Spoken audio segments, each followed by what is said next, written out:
이 전도자 바울만큼 아름다운 인생, 후회 없는 인생을 산 인물도 아마 없을 것입니다. 물론 그는 전도자로 그리스도께 복음에 사로잡히기 전에는 복음을 핍박하는 자요, 교회를 대적하는 자였지만 그가 그리스도를 다메섹 도상에서 만난 이후로 그는 복음을 위해서 평생을 산 인물이라고 해도 우리가 아깝지 않을 겁니다. 짧고 굵게 살다 간 아름다운 인생, 또 그 자신이 고백했던 것처럼 후회 없는 인생을 산 인물이 바로 이 전도자 바울인 것입니다. 그래서 우리 인생에 가장 가치 있는 삶이 뭘까요? 짧고 굵게 살다 가는 것, 내용 있게 살다 가는 것. 그죠? 오래 살면 뭐 하겠습니까? 우리가 단 하루를 살더라도, 한 인생을 살더라도 짧고 굵게 살다 가야 돼요. 정말 의미 있게 아름다운 인생, 후회 없는 인생을 여러분이 설계하고 살아가는 여러분 되길 바랍니다. 그래서 여러분이 이제 오늘 죽는다 그러면요, 여러분 자신에게 딱 이야기할 수 있어야 돼요. 야, 나는 참 아름다운 인생을 살았구나. 정말 나의 인생 후회 없는 삶을 살았구나. 야, 참 인생 잘 살았네. 이 고백을 여러분 자신에게 할 수 있어야 돼요. 그 인물이 바울이라니까요. 그래서 바울은 복음 때문에 많은 핍박을 받았습니다. 말로 형용할 수 없는 그런 핍박을 받고, 또 감옥에도 갇히기도 하고, 또 1차, 2차에 걸쳐서 로마 감옥에 투옥이 되게 되죠. 복음 때문에, 다른 제명은 없었어요. 복음 때문에 갇힌 겁니다. 그래서 1차 감옥에 투옥될 때는 가택연금 상태로 투옥이 되죠. 그때 이제 가택연금을 당하면서 로마에 있는 중요한 제자들을 집으로 불러서 그 제자들을 세워 파송하는 그런 일을 하게 되죠. 한 2년 동안 했다 성경은 기록하고 있습니다. 그때 이제 로마의 중요한 엘리트들, 또 중요한 그런 인물들이 그 바울의 가택연금 당한 그 감옥에 와서 복음을 받게 되고 제자로 파송되고 로마 복음화에 그런 귀중한 씨앗을 바울이 남기게 된 겁니다. 그때 이제 황실에 있는 사람들이 복음을 들으러 그 바울의 집으로 오게 되고, 또 귀족들과 왕족들이 이제 복음을 받게 됐어요. 그런 가운데 이제 바울이 이 감옥에서 가택연금에서 풀려나게 됩니다. 그리고 바울이 제4차 전도 여행을 떠나게 되죠. 그가 목표로 세웠던 그 스바냐, 스페인이죠. 스페인에 가서 복음을 전하고 다시 로마로 돌아오게 됩니다. 그때가 이제 네로 황제가 이제 황제로 이제 올라서게 됐을 때죠. 그 네로 황제 치하 때에 다시 체포되어 수감되게 돼요. 왜냐하면은 왕족들이 복을 받았다니까요. 황실에 있는 사람들이 복을 받은 거예요. 네로 황제가 위기를 느낀 겁니다. 그래도 다 기독교인이 되게 됐고. 그래서 바울을 이제 다시 체포하게 되고, 이제는 저 지하 깊은 감옥에 이제는 가두게 됩니다. 돌로 판 그 지하 깊은 감옥에 착고를 채우고 이제 거기에 수감을 시키게 된 것이죠. 디모데후서는 바로 바울이 순교하기 직전, AD 한 67년여경에 바울이 순교를 당합니다. 그 순교하기 직전에 로마 감옥에서 기록된 서신입니다. 수신자는 디모데죠. 어떻게 보면은 유언서적인 서신이라 보면 돼요. 마지막 자기의 유언을 하는 그런 서신이 바로 디모데 후서입니다. 어떻게 보면 짧고 어떻게 보면 굵은 그 인생을 살았던 바울이 오늘 이 전도자 바울을 통해서 가장 아름다운 인생은 뭘까? 가장 후회 없는 인생은 뭘까? 여러분 질문해 보기 바랍니다. 그 첫 번째가 뭡니까? 어떤 인생이 가장 아름다운 인생? 어떤 인생이 가장 후회 없는 인생인가? 복음 전파에 생을 거는 인생입니다. 저는 아무리 봐도요, 복음 전파에 생을 거는 인생. 때를 따라 때를 얻든지 못 얻든지 이 복음 전파에 나의 생명을 건다. 생명 걸고 달려오는 인생. 그 인생이 가장 아름다운 인생인 것 같아요. 또 그 인생이 후회 없는 인생인 것 같아요. 여러분, 복음 전파는 하나님의 엄중한 명령입니다. 그래서 오늘 2절에 뭐라고 그랬습니까? 너는 말씀을 전파하라. 때를 얻든지 못 얻든지 항상 힘쓰라. 왜? 하나님의 엄중한 명령이기 때문에. 그래서 오늘 1절에 하나님 앞과 살아있는 자, 죽은 자를 심판하실 그리스도 예수 앞에서 그가 나타나실 것과 그의 나라를 두고 엄히 명하노니. 여러분, 복음 전파는 하나님의 엄중한 명령인 줄 믿습니다. 엄중한 명령? 복음 전파 안 하면요, 시대가 흑암보다 덮이게 돼 있어요. 그래서 바울이 3장에 뭐라고 나왔습니까? 말세 때 고통의 때가 이른다. 사람들은 자기를 사랑하고 도를 사랑하고 자랑하고 쾌락을 사랑하고 제약을 범하고 사나워지고, 우리가 복음 전하지 않으면요, 세상 사람은 사나워지고 난폭해집니다. 얼마나 악이 관영해지는지 몰라요. 곳곳에 영적 문제로 시달리게 됩니다. 우리가 복음을 전하지 않으면 시대는 재앙이 임하게 돼 있어요. 이단들이 막 일어나게 돼 있는 것입니다. 그래서 그것을 막을 수 있는 복음을 우리에게 주신 줄 믿습니다. 그리스도를 증거할 때 흑암이 무너진다. 그래서 이 복음 전파는 하나님의 엄중한 명령입니다.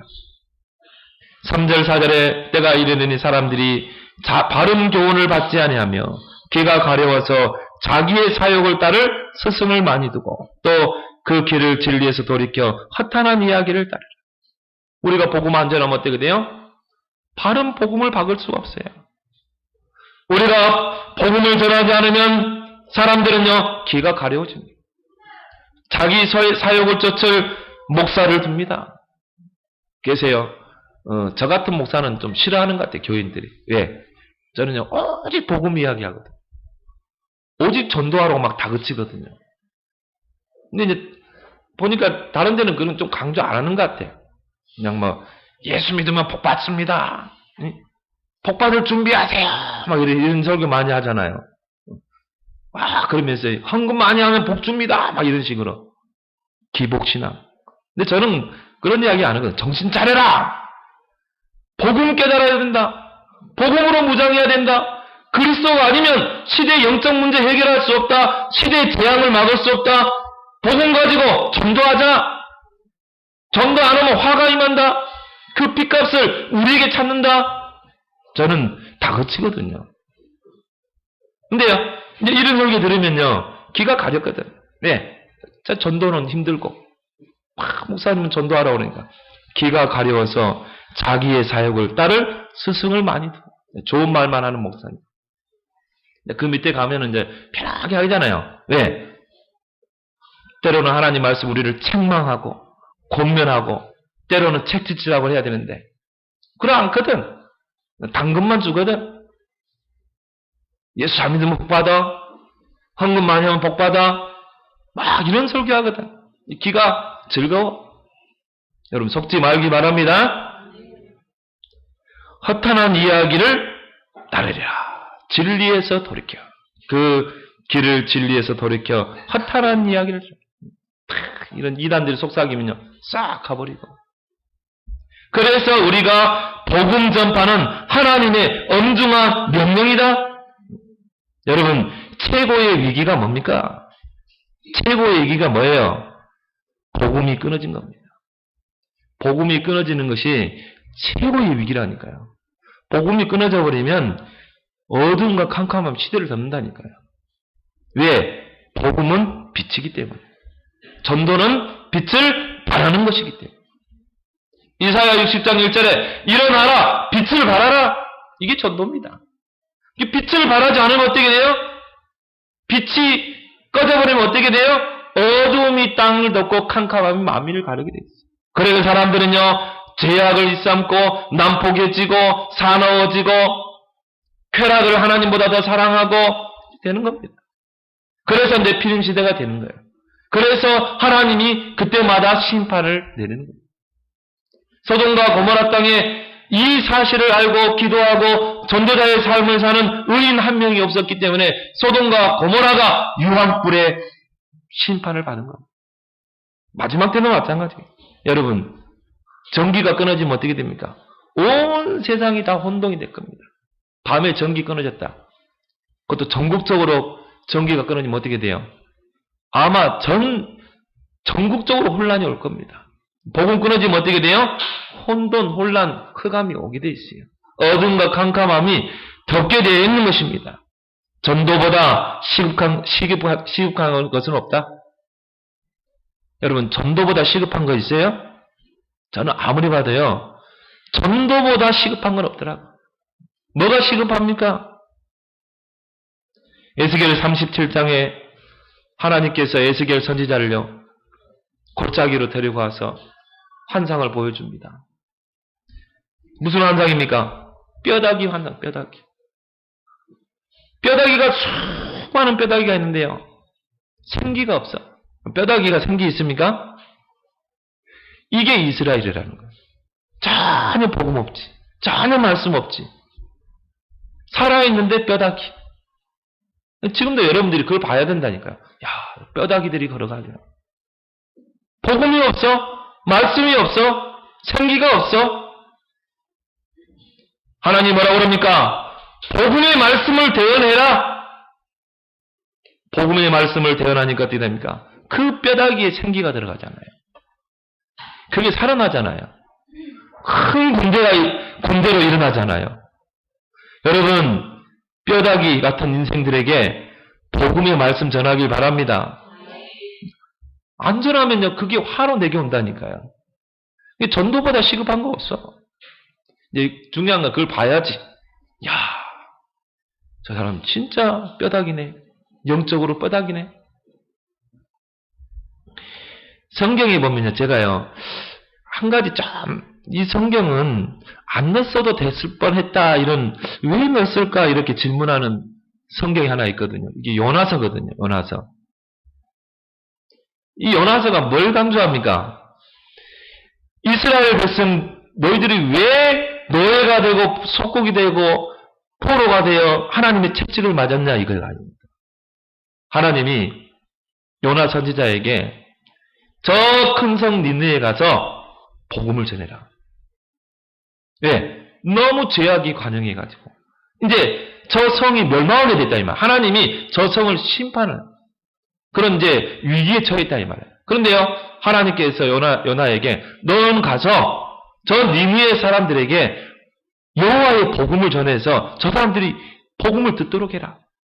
안 들으면 심판이 오겠죠. 마지막 기회를 요나 선지자를 통해 주겠다는 거예요.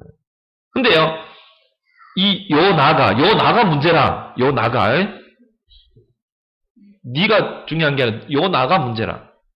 요나가요, 그걸 싫어했어요. 여호와의 낯을 피해서 도망했어요. 니느웨로 가는 배를 타고 가야 되는데 다시스로 가는 배를 타고 간 거예요. 그래, 배를 타고요, 가는데 하나님 가만히 둡니까? 풍랑을 일으켜서 배가 막 침몰할 위기라. 이게 배에 있는 사람들이 막 물건을 막 집어 던지죠. 근데 오히려 더 막 파도가 막 치는 거예요. 그러니까 배 안에 있는 사람들이 제비를 뽑죠. 누가 죄를 지었길래 지금 풍랑이고 배가 지금 침몰할 위기냐요. 제비 뽑는데 누가 뽑혔어요? 요나. 그래. 요나가 뽑혔다 이 말이에요. 그래서 사람들이요, 야, 네가 무슨 죄를 지었길래 이 풍랑이 일어서 지금 배가 침몰할 거야. 요나가 이제 그때 좀 깨달은 것 같아. 나를 저 바다에다 던지라는 거예요. 그 사람들이 요나를 집어서 바다에 던지잖아요. 근데 그때 하나님이 큰 물고기를 예비해 놓고, 딱 예비해 놓고, 요나가 탁 바닷속에 들어가니까 딱 집어 삼킨 거예요. 이 요나가 이제 뱃속에서요, 이 물고기 뱃속에서 3일 밤낮을 회개하잖아요. 하나님, 죄송합니다. 내가 하나님 말 안 듣고, 내가 니느로 가서 복음 전해야 되는데, 내가 이놈의 선민 사상 때문에 다시로 갔습니다. 용서해 주십시오. 근데 하나님이요, 그 3일 밤낮 뱃속에서 요나를 집어넣고 토해냈거든요. 3일째. 그 뭘 말합니까? 그 사건을 통해 복음을 설명했거든요. 자, 예수님이 십자가에 못 박히고 3일 만에 십자가에 못 박히고 3일 동안 무덤에 있었잖아요. 그 다음에 부활했잖아요. 그걸 통해 하나님이 요나에게 복음을 말한 거예요. 너 복음을 말해야 돼. 근데 요나가 알았어요. 복음만이 사역길인 거를. 근데 요나의 마음과 생각 속에는 뭐가 각인되고 뿌리내리고 체질화됐냐면은 선민사상. 니느웨는 꼭 이스라엘 백성을 괴롭혔던 민족입니다. 그러니까요, 이스라엘 백성이 미워했던 그 나라예요. 그리고 유대인들 이스라엘의 사상에는 못된 사상이 하나가 있어요. 선민사상입니다. 여호와 하나님은 이스라엘만의 하나님이요 이방인의 하나님은 아니라는 거예요. 여호와 하나님의 구원은 오직 이스라엘에게만 국한되어 있지 이방인들은 구원에서 제외됐다는 거예요. 그런데 하나님이 저 니느웨 성에 가서 복음을 전하라고 그래요. 그러니까 요나가 복음은 맞는데 각인 뿌리 체질 때문에 못 간다고 그래요. 여호와의 낯을 피해서 도망갔다고 그래요. 그래서 이제 회개하고 이제 물고기 뱃속에 나왔잖아요. 그래서 이제 마침 못해서 이제 가서 니느웨 성 사람들에게요 복음을 전합니다.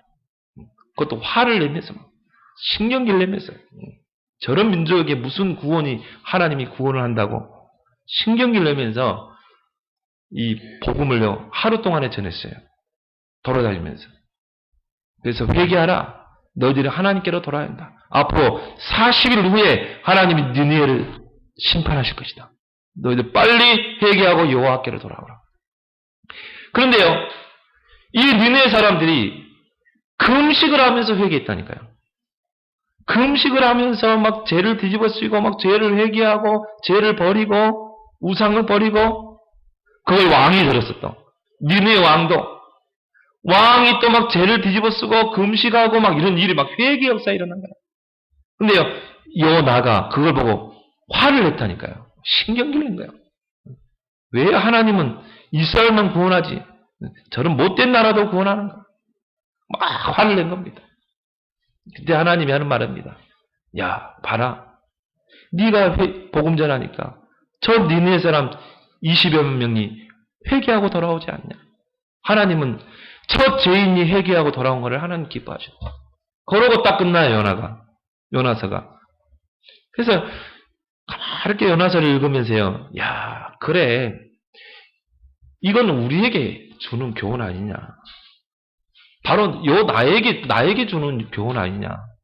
나는 구원 받았어. 나는 천국 따는 거야. 지금 죽으면 천국 가. 나만 구원 받으면 돼. 내 옆에 사람 죽어가는데. 복음 못 받아 죽어가는데. 이런 선민사상 버리길 바랍니다. 전도보다 시급한 겁니다. 여러분, 불신자 상태라는 건 뭡니까? 하나님을 떠난 상태입니다. 불신자 상태는 어떤 상태입니까? 죄를 가지고 있는 상태예요. 그 죄를 해결 못하면요, 죽어서 지옥 간다니까요. 불신자 상태는 어떤 상태라고요? 마귀에게 소속된 상태라니까요. 그러니까 하나님을 떠나 죄와 마귀에게 속해 있는 상태라. 그 인생이 복음 못 듣고 구원 못 받고 죽었다 어떻게 되겠습니까? 영원한 지옥으로 가는 겁니다.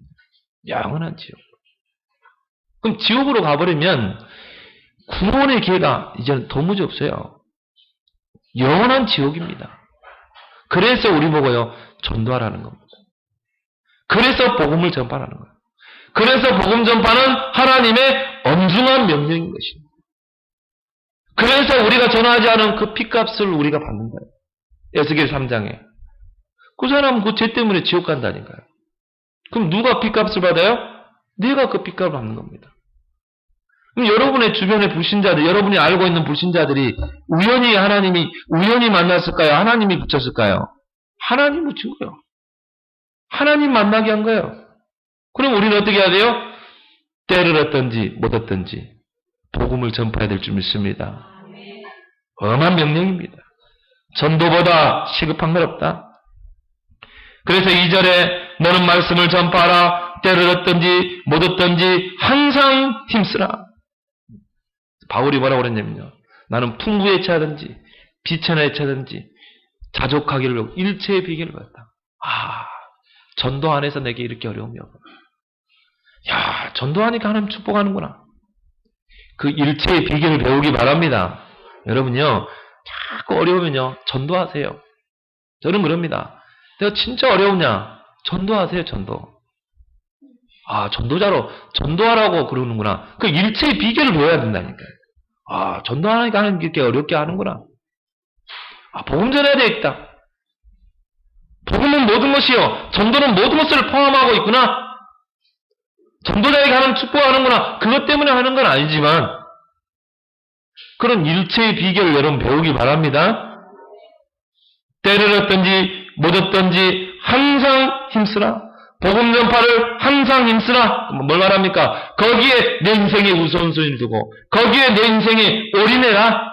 그것도 때를 얻든지 못 얻든지 열매에 연연하지 말고 나는 복음 전하는데 영접하면 기쁘고 영접 안 하고 나한테 막 조롱하고 그러면 기분 나쁘고 열매에 연연하지 말고 계산하지 말고 전도해가지고 어떻게 꼬셔가지고 우리 교회 데려올까 계산하지 말고 여러분 만난 사람이요 여러분들이 정확한 인생의 답을 얻으면요 오게 돼 있어요. 나를 통해 답을 얻었는데 안 오겠습니까? 그죠? 그리 아니하실지라도 여러분 복음 전해서 생명 살리기 바랍니다. 전도는요 애국 중에 애국입니다. 여러분이 정말 복음 전하면요 재앙이 무너지게 돼 있어요. 여러분이 복음을 전할 때 흑암의 세력이 무너지게 돼 있어요. 그게 전도입니다. 1900년도에 평양에 대깡패가 있었어요. 김익두입니다. 이 김익두는요 평양에서 최고의 깡패라니까. 얼마나 많은 사람을 괴롭혔는지 몰라요. 그러니까 어린 아이가 울면요 엄마가 그래요. 야 김익두 온다. 김익두 온다. 깐난이가 울음을 뚝 그치다니까. 얼마나 깡패고 형편없겠어요.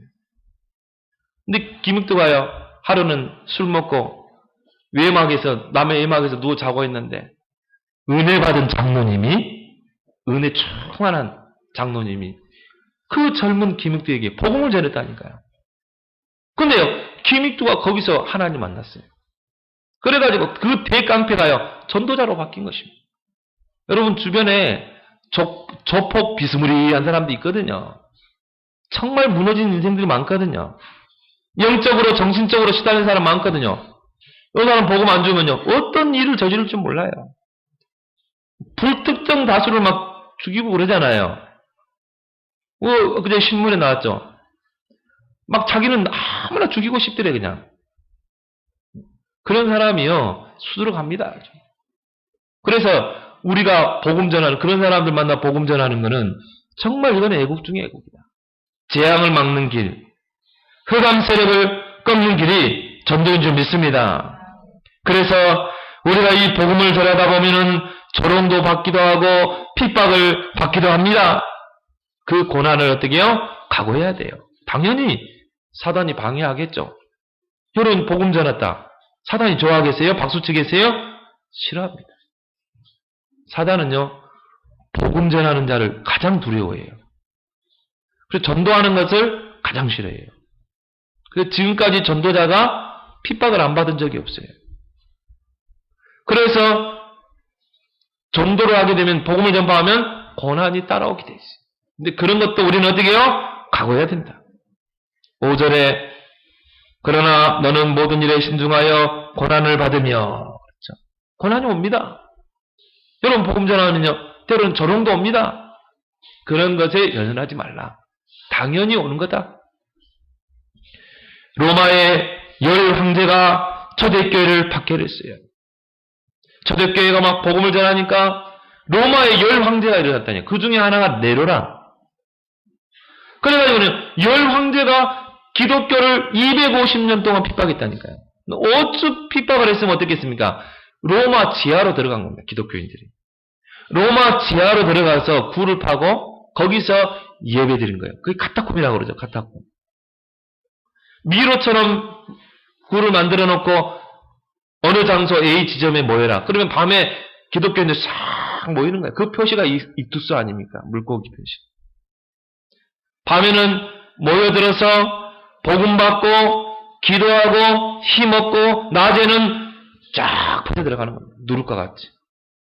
어떤 사람은 가정부로, 어떤 사람은 군인으로, 어떤 사람은 공무원으로, 어떤 사람은 교사로 쫙 퍼져 들어가 뭐였어요? 누룩과 같이 복음 운동하는 겁니다. 그 잡히기도 하고. 그러면요, 원형 경기장에 한 달 굶긴 사자를 풀어놔버려. 그럼 어떻게 되겠어요? 막 뜯어먹고 막 뼈째 다 뜯어먹힌 거예요.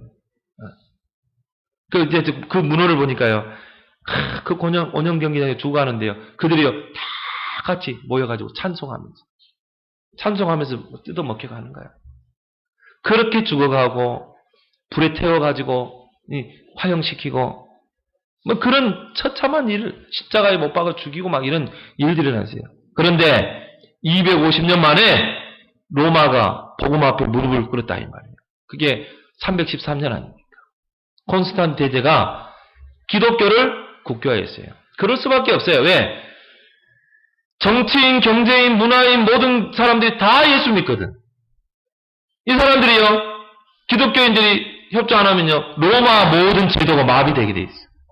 그만큼 누룩과 같이 복음이 쫙 퍼져버린 거예요. 그러니까 콘스탄 대제가 복음 앞에 두 손을 든 겁니다. 그래서 로마를 기독교 국가로 이제 국교화하게 된 것입니다. 여러분, 복음 전하다가 받는 그 핍박 속에서도 여러분이 담대하길 바랍니다. 당연히 오는 거다. 그래서 마가복음 10장 29절 30절에 전도자는 이 땅에서 몇 배? 100배로 축복하겠다. 근데요, 단서를 붙였어요. 핍박을 겸하여 받고. 핍박이 있습니다. 근데 오늘 5절 하반절에 보면요, 전도인의 일을 하며 내 직무를 다하라. 이게 복음적인 직업관입니다. 전도인의 일을 하며 내 직무를 다하라. 내가 공부를 열심히 하면서 전도자의 삶을 살아. 내가 열심히 직장생활 하면서 전도자의 삶을 살아야 돼. 내가 사업을 열심히 하면서 전도자의 삶을 살아야 돼. 근데 오늘 뭐라 나왔어요? 전도자의 일이 먼저 나왔어요. 여러분 내가 직장에 취직에 들어갔다. 돈 벌러 간 겁니까? 내가 그 돈 벌어가지고 그거 가지고 자식들 가지고 내가 집 좀 큰 것 옮기고 월세에서 전세에서 집 사고 이러니 직무유기가 되는 겁니다. 직무유기. 전도인의 일을 하며 내 직무를 다하라. 그래서 여러분들은 직업관 바꾸기 바랍니다. 복음 전하러 나를 보낸 거예요. 파송된 자입니다. 성도라는 거는요, 파송된 자. 직장에 전도자로 파송된 자. 뭐 하기 위해서? 전도자의 삶을 살기 위해서. 전도인의 일을 하기 위해서. 우리는 두 가지를 하는 거예요. 그렇지만 주업은 뭐예요? 복음 전하는 거. 내가 사업을 한다. 복음 전하기 위해서. 내가 학교에서 공부한다. 복음 전하기 위해서. 전도인의 일을 하며 내 직무를 다하라. 이거 안 하면요, 직무유기입니다. 직무유기. 그래서 여러분, 전도자의 삶을 살면서 모든 일에 최선을 다하길 바랍니다. 이게요, 가장 아름다운 인생 아닙니까? 후회 없는 인생 아닙니까? 하나님이 가장 기뻐하는 인생을 사는 여러분 되길 바랍니다. 두 번째로, 어떤 인생이 가장 아름다운 인생, 후회 없는 인생입니까? 나의 달려갈 길을 힘써 달려가는 인생. 그래서 오늘 7절에 나는 선한 싸움을 싸우고 나의 달려갈 길을 마치고 믿음을 지켰으니, 나의 달려갈 길 그랬거든요. 인생이라는 건 뭡니까? 우리가 인생을 어떻게 표현하죠? 다름질하는 것. 뭔가 목표를 정해놓고 달려가는 거. 이렇게 인생을 많이 표현을 하죠. 근데 잘 달리는 게 중요한 게 아니라니까요. 내가 스타트 라인에서 막 뛰어가는데 잘 달리는 게 중요한 게 아니라 어디에 목표를 두고 달려가느냐가 중요한 거예요. 어디에 목표를 두고 달려가느냐. 마라톤 선수가 막 다름질하는데 목표점이 있잖아요. 분명히 그 목표점을 향해 달려가야 되는데 여기를 향해 하는데 엉뚱한 데로 막 달려가지 내가 1등이다 하면은 그게 승리자의 관을 쓰겠어요? 그렇지 않죠. 달리기 선수 하는 사람은 분명한 목표를 가지고 그 목표를 정해놓고 달리는 것입니다. 우리 인생도 마찬가지예요. 어떤 사람은 성공의 목표를 두고 어떤 사람은 돈의 목표를 두고 어떤 사람은 명예, 권력의 목표를 두고 평생을 달려갑니다. 향방 없이 달리는 거예요. 그냥. 그래가지고는 어떻게 합니까? 거머쥐기도 하죠. 성공도 하고 돈도 막 지게 되고 명예도 지고 권력도 지고 근데요 영적 문제가 되어 있어요. 바벨탑이 무너진 것처럼 무너지잖아요. 그래서 성공한 기업인들이 자살하고 이제 위에 올라가면요 진짜 비굴해지거든요. 정경육타 이제 뭐 돈 써야지 비굴해지는 거예요. 복음 없으면요 스트레스 엄청 받는 게 그게 성공입니다. 그래서 그 모든 것을 다 손에 쥐었던 솔로몬이 전도서에서 뭐라고 그랬습니까? 이 해 아래에서 수고하는 모든 것이 헛되고 모든 것이 헛되다고 그랬어요. 마치 안개를 손으로 쥐려고 하는 겁니다. 여러분 안개를 이렇게 손으로 쥘 수 있어요? 다 헛된 거야. 그래서 그 솔로몬이 청년들에게 하는 말이 뭡니까? 청년들이여 젊을 때 창조주를 기억하라. 창조주를 기억하라. 그게 최고다. 하나님을 아는 거 그게 최고다. 사람들은요 뭔가를 막 향해서 달려갑니다. 근데 목표가 막 틀려요. 향방이 없어요. 우리가 본투 선수가 싸우면은 적을 향해 이렇게 보고 쳐야 되잖아요. 근데 여기다 쳤는데 여기다 치고 뭐 카운터 타고 맞는 겁니다.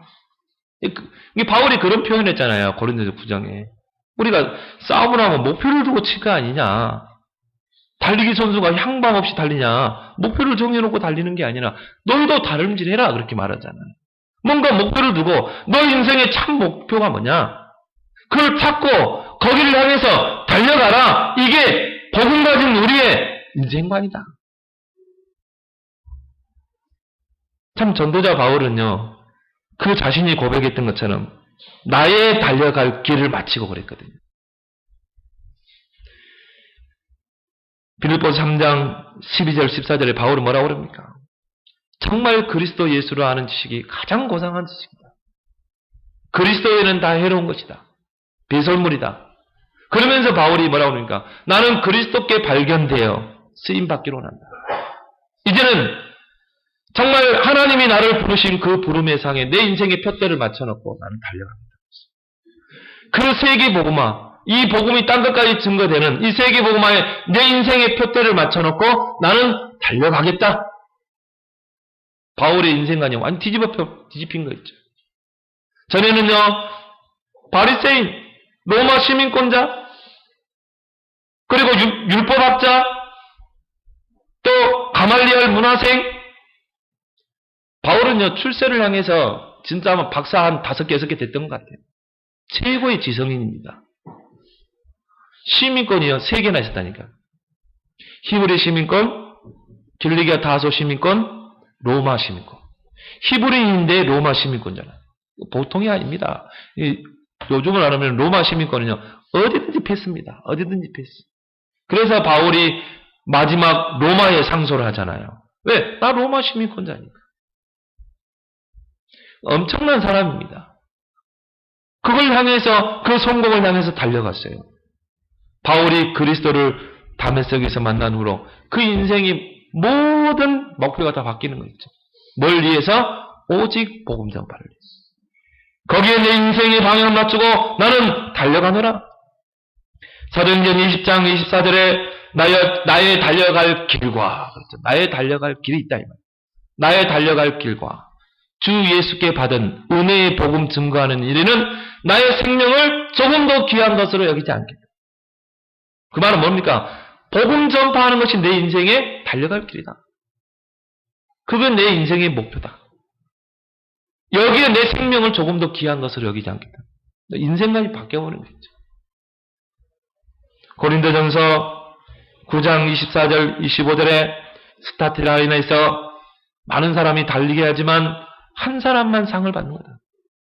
너희도 그 상을 받기 위해서 다름질해라. 힘써 상 받도록 달려가라. 여러분, 이 본문을 통해서요, 여러분이 질문을 한번 해보세요. 나는 무엇을 향해서, 무엇의 목표를 두고 달려갈 것인가? 여러분, 여러분의 남은 생을 놓고 그 길을 찾길 바랍니다. 나의 달려갈 길은 뭔가? 돈 많이 버는 거? 출세하는 거? 성공하는 거? 바꿔야 돼요. 전도자의 삶, 복음 전하는 거, 여기에 모든 여러분 달려갈 길을 맞추고 달려가는 아름다운 인생이 되길 바랍니다. 왜 우리가 집중을 합니까? 이걸 바꿔줘야 되겠다. 지금까지 우리는 그랬잖아요. 돈 많이 벌고 월세방에서 전세에서 집 사고 티코에서 이제 좀 저 중형차로 막 이러잖아요. 이게 우리 목표라. 이걸 어떻게 바꿔라. 아름다운 인생 시작하길 바랍니다. 그래서요, 우리에게도 인생의 결승점이 있습니다. 반드시 종착역이 있어요. 빨리 도착하는 사람이 있고 늦게 도착하는 사람. 근데 그때가 이제 고백이 중요하거든요. 오늘 6절에 바울은 이런 고백을 합니다. 전제와 같이 내가 벌써 부어지고 나의 떠날 시각이 가까워. 바울은요, 자기의 순교를 이제 예상을 했어요. 아, 내가 이 감옥에서 마지막 죽겠구나. 이제 자기가 이제 자기 죽을 날 이미 안 거죠. 전제와 같이 내가 벌써 부어지고 나의 떠날 시각이 가까워다. 전제는 뭐냐? 죽은 시체에다가 마지막으로 붓는 포도주. 자기의 죽음을 예상한 겁니다. 아, 나는 이제 떠날 때가 가까웠구나. 7절에 뭐라 나옵니까? 나는 선한 싸움을 싸우고 나의 달려갈 길을 마쳤다. 또 믿음을 지켰다. 자기 이제 달려갈 길을 나는 마쳤다. 나는 결승점에 도달했다. 나는 선한 싸움을 싸우고 달려갈 길을 마쳤다. 나는 믿음을 지키고 달려갈 길을 마쳤다. 그리스도를 만난 후에 바울은요, 평생을 복음 전파를 살아온 거예요.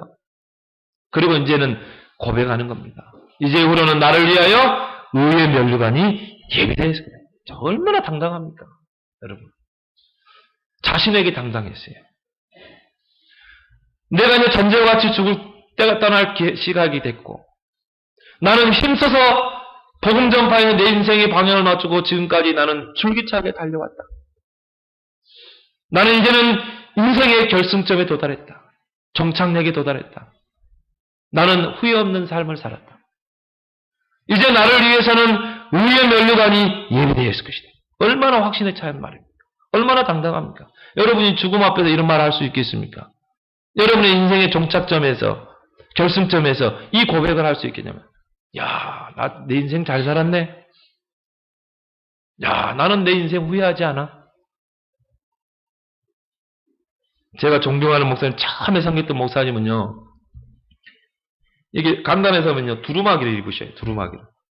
얼마나 진실하게 막, 열정을 쏟아서 막 설교를 해요. 칠판 설교하면 한자를 막 얼마나 쓰는지.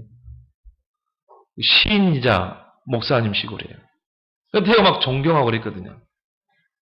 교회는 비록 작았지만, 뭐, 교단에서도 알아주는 분이야. 제가 이제 한번 그분을 다 모시고 가는데요. 목사님, 연세가 드셨으니까. 목사님 참 성공된 목회를 하셨네요. 저보고 뭐라고 하는지 아세요? 나는 실패한 목사야. 실패한 목사야. 나는 내가 지금까지 걸어온 길을 후회해. 그러더라고요. 그 말을 제가 이해를 못했거든요. 그 말을. 내가 볼 때는 훌륭한 목사님이고 내가 볼 때 훌륭한 제자를 세웠다고 보는데 왜 저런 말씀을 하실까?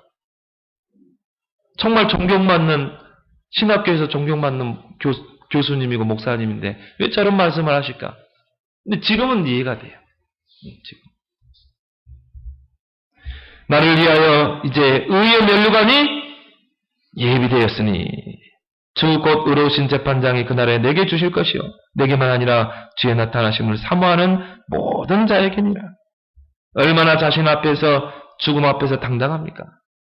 이런 인생을 사는 여러분 되길 바랍니다. 오늘 죽음 앞에 선다면 나 자신과 우리 자녀들 앞에서 렘넌트 앞에서 이 바울과 같은 고백을 할 자신이 있습니까, 여러분? 나 이 설교를 준비하면서요. 오늘 내가 인생의 종착점이 왔다면, 죽음이 왔다면, 내가 우리 자녀 앞에서 내가 이런 말을 고백할 수 있겠냐? 나는 후회 없는 삶을 살았다.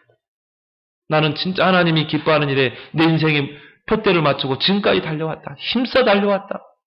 그것 때문에 고난도 받았고, 이제 우리는 나를 위해서 면류관이 예비되었을 것이다. 참 자신이 없더라고요, 보니까. 자신이. 그래서 하나님, 나는 더 살아야 됩니다.